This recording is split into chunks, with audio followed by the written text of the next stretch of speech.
오늘 요한복음 14장에 있는 말씀을 읽었습니다. 그저께 말씀드렸지만 요한복음 14장은 예수님의 유언과도 같은 그러한 말씀입니다. 예수님은 요한복음 3장부터 이미 내가 죽으려고 이 땅에 왔다라는 것을 말씀을 하시죠. 드디어 요한복음 13장에 와서 제자들과의 이별을 준비하시면서 하셨던 일이 제자들의 발을 씻겨주신 일이었어요. 그리고 14장으로 넘어와서는 예수께서 이 땅에 남겨질 제자들과의 그 이별을 앞두고서 생명력 있는 믿음이라는 것, 살아있는 믿음이라는 것이 어떠한 것이냐에 대해서 말씀을 주시죠. 오늘 우리가 함께 읽은 이 말씀은 그 가운데서 고른 말씀입니다. 여러분, 기왕에 신앙생활을 하려면 죽은 믿음이 아니라 산 믿음을 품게 되시기를 축복합니다. 여러분, 죽어있는 믿음처럼 위험한 게 없어요. 생선도요, 살아있을 때는 안 썩어요. 근데 죽으면은요, 부패하고 썩기 시작하죠. 냄새가 나기 시작합니다. 여러분, 믿음도 죽으면 썩기 시작해요. 그래서 교회 오래 다녔는데도 믿음이 죽고 나면은 교회 안에서 문제를 일으키기 시작하는 거예요. 사람들 미워하고, 교회 다니면서도 욕심 부리고, 교회에서 직분 받아놓고 뒤에서 수군거리고, 사람 마음 갈라놓고 시험 들게 하고 상처 주고, 그런 일들이 일어나게 되는 거죠. 반대로 믿음이 살아있으면요, 재밌어요. 막 주변에서 하나님의 역사가 일어나는 것들이 보이는 거죠. 우리의 믿음을 보고 하나님께서 기뻐하시는 것이 느껴지니까요, 재밌어요. 즐거워요. 믿음을 통해서 사람들이 살아나고 하나님의 통치가 임하는 것을 깨닫게 되니까, 여러분, 믿음은 살아 있어야 할 줄로 믿습니다. 그래서 그 믿음이 내 삶 속에 작동이 돼야죠. 그래서 예수께서는요, 지금 이제 제자들에게 너희가 이 땅에서 남아있게 될 텐데 살아있는 믿음으로 정말 살아있는 신앙이 되어라 라고 말씀해 주시는 겁니다. 그런데 오늘 말씀해 보니까 이 살아있는 믿음을 가지고 있다면은 이 사람에게서는 엄청난 역사들이 일어나게 될 터인데, 그게 어느 정도로 강력한가? 오늘 말씀해 보니까 나를 믿는 자는 내가 하는 일을 그도 할 것이요. 여러분, 이거 대단한 일 아니에요? 예수님께서 하셨던 일을 그만큼 할 수가 있대요. 이 정도만 해도 대단한데 예수님은 거기에서 멈추지 않고 한 발 더 나가셨어요. 뭐라고 하시느냐? 또한 그보다 큰 일도 하리니 이는 내가 아버지께로 감이라. 그러니까 종합해서 보면은 예수님을 믿는 사람은, 정말 살아있는 믿음을 가진 사람은 예수님이 이 땅에서 하셨던 일들보다 더 큰 일도 할 수 있다는 거예요. 만약에 이게 딴 사람 입에서 나온 얘기라면은 이단이라 그럴지도 모르겠어요. 아니, 어떻게 감히 예수님보다 큰 일을 할 수 있겠느냐. 근데 예수께서 직접 말씀하신 거니 이거는 안 믿겨져도 받아들여야 되는 사실이에요. 그런데 살아있는 믿음의 이 엄청난 능력에 대해서 예수께서 말씀하시자마자 우리의 마음속에 드는 생각이 뭐죠? 의심이에요. 어떻게 그럴 수가 있을까? 아무리 잘 믿는다고 해도 어떻게 우리가 예수님보다 더 큰 일을 할 수가 있겠는가? 이걸 유식한 말로 믿음에 대한 의심이라고 그래요. 우리가 이 말씀을 볼 때 근데 먼저 좀 생각해 볼 것이 하나 있습니다.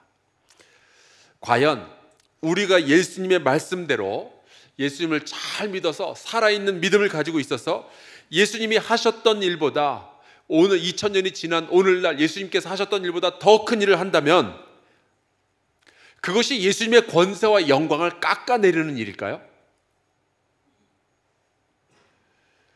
우리가 예수님의 말씀대로 혹은 예수께서 기대하셨던 대로 예수님께서 하셨던 일들보다 더 큰 일을 하면은 예수님이 되게 자존심 상해하실까요?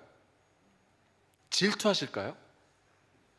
제가 여기 계신 분들 가운데 자식을 가진 아빠들에게 한번 여쭤보겠습니다. 아빠들, 여러분보다 나보다 내 자식이 잘생긴 것 같다, 한번 손 들어보세요. 인정을 안 하시려고 그러시는군요. 여러분보다 여러분의 자식이 더 잘나면은 여러분 자존심 상하세요? 아니죠. 여러분보다 여러분의 자녀가 더 잘생기고 키도 더 크고 공부도 잘하고 돈도 잘 벌고 정직하고 사람들에게 인기도 많고 그러면 여러분 기분이 그렇게 나쁘세요? 아니에요. 기분이 좋아요. 왜 그럴까요? 자식이니까요. 사랑하니까 그래요. 예수님은 우리를 너무너무 깊이 사랑하시죠. 그래서 우리가 예수님이 하셨던 일들보다 더 큰 일을 해낼 때, 믿음을 가지고 그 큰 일들을 해낼 때 예수님은요 크게 기뻐하며 박수를 치실 분이십니다. 그리고 예수께서 이 말씀을 하실 때 내가 아무리 이야기를 해도, 내가 아무리 이렇게 이야기를 해도 너희는 안 될 거야, 그렇게 말씀하신 것이 아니에요. 예수님은 기대하셨던 거예요. 예수님의 제자들이 예수를 믿음으로 더 큰 일을 하기를 원하셨던 거예요. 그리고 예수님은요 믿음으로 일할 때 그것이 가능하다는 것을 알고 계셨던 거예요. 저는 이렇게 믿습니다. 주님보다 더 큰 일을 하는 것이 내게 주신 부탁이다. 그래서 그런 찬송가도 있잖아요. 주 내게 부탁하신 일, 누가 흠모해요? 전사도 흠모하겠네. 예수보다 큰 일, 그걸 할 수 있다라고 주께서 우리에게 말씀하시는 거죠. 여러분, 우리가 예수님을 잘 믿음으로 예수께서 하셨던 그런 일들을 하거나 예수님보다 더 큰 일을 한다고 해서 우리가 예수님보다 능력이 많아지는 것은 결코 아니에요. 우리가 예수님보다 더 위대해지는 거 결코 아니에요. 그러나 예수 그리스도의 능력을 힘입으면 예수께서 2000년 전 이스라엘에서 하셨던 일들보다 더 규모가 큰 그런 일들을 우리가 분명히 할 수 있는 줄로 믿습니다. 예수께서 하신 말씀이니까요. 보세요. 예수님은 결국 12제자를 남기셨죠. 예수께서 부활하시고 승천하신 다음에는 120명이 모여서 기도를 했어요. 그런데 그들이 정말 예수께서 말씀하신 대로 믿고 마가의 다락방에 모여서 기도를 하죠. 그랬더니 성령이 임하시고요, 그날 베드로의 설교에 3,000명이 회개하고 세례를 받았다니까요. 그날 예수님께서 나타나시더니 난 12명, 베드로는 3,000명 막 그러면서 질투하셨을까요? 아니요, 기뻐하셨을 거예요. 예수님은요 결국 이스라엘 안에서 역사하셨어요. 북쪽으로 올라가도요 두로와 시돈 정도까지밖에 안 가셨어요. 그런데 바울은 안디옥에서 시작해서 빌립보, 데살로니가, 고린도, 에베소를 거쳐서 로마와 스페인에 이르기까지 그 사역의 지경을 엄청나게 넓혔던 사람이에요. 그걸 보고 예수님께서 자존심 상해하셨을까요? 아니요, 예수님은 춤을 추셨을 거예요. 예수님을 믿음으로 더 큰 역사들이 일어나고 있으니까요. 미국의 그 D.L. 무디 목사님은요 평생 100만 명에게 전도를 했다 그래요. 얼마 전에 돌아가신 빌리 그레이엄 목사님은요 평생 2억 명에게 직접 설교를 했고 그의 설교를 들었거나 본 사람이 22억 명이라는 통계가 나와 있더라고요. 어떻게 해요? 2000년 전에 없었던 텔레비전이 있었어요. 살아있는 믿음을 가지는 사람은요 시대의 발전에 따라 사역의 규모가 예수님에 비해서 훨씬 커진 것은 우리가 역사를 통해서도 알게 돼요. 이제 인터넷의 시대가 됐기 때문에 우리의 자녀들 가운데는 어마어마한 복음을 전하는 사역자가 등장하게 될 줄로 믿습니다. 정말로 예수님의 말씀대로 되고 있는 거예요. 나를 믿는 자는 내가 하는 일을 그도 할 것이요 또한 그보다 큰 일도 하리니.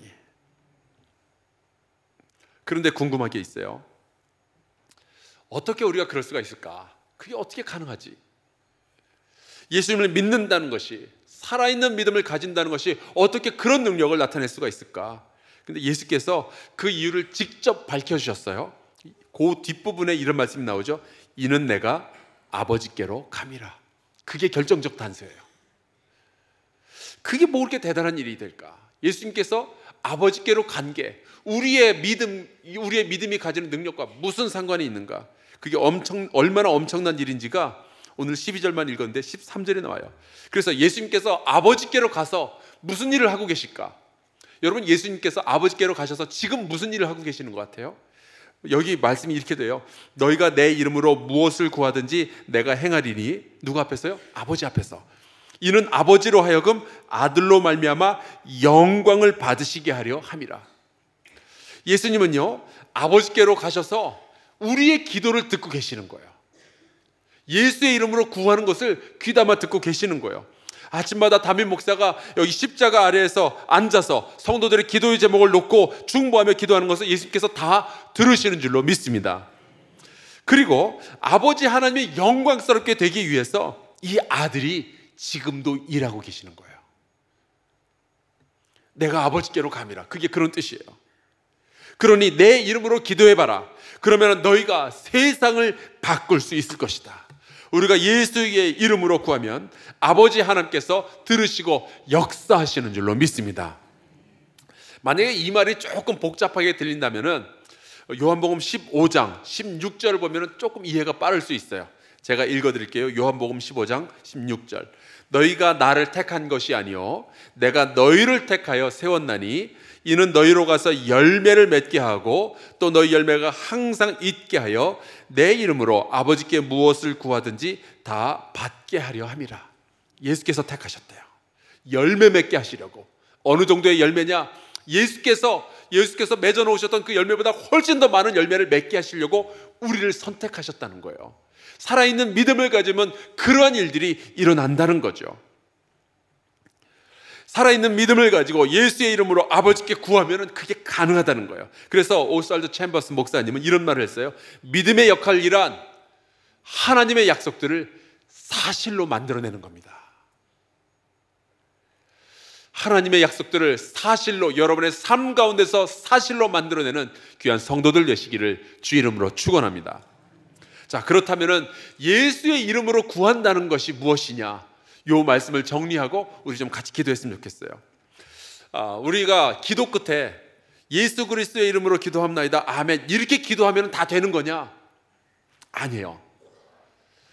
여러분, 예수의 이름으로 기도한다는 표현에서 우리가 반드시 이해해야 되는 게 하나가 있는데, 우리가 그 예수의 이름으로 기도한다라는 뜻은요, 우리가 구하고 기도하는 것이 예수의 이름을 내걸 만큼의 가치가 있어야 된다는 뜻이에요. 어떤 분이 그런 얘기를 하시더라고요. 터키에 가서 뷔페 식당을 갔는데 맛이 없다는 거예요. 음식이 입에 안 맞아가지고 맛이 없는데 돌아다니다 보니까 수박이 그렇게 맛있더래요. 뷔페 식당에서 이제 수박 나올 때가 있잖아요. 수박이 그렇게 맛있으니까 그래서 기다리고 있다가 수박만 나오면은 쪼르르 가가지고 수박을 싹 쓸어오는 거예요. 여러분, 근데 식당에서 누가 그러면 되게 얄밉잖아요. 혼자서 그거 맛있는 거 싹 쓸어가고 싹 쓸어가 그러면. 그랬더니 그 이야기를 옆에서 듣던 분이 좋은 방법을 가르쳐 주더라고요.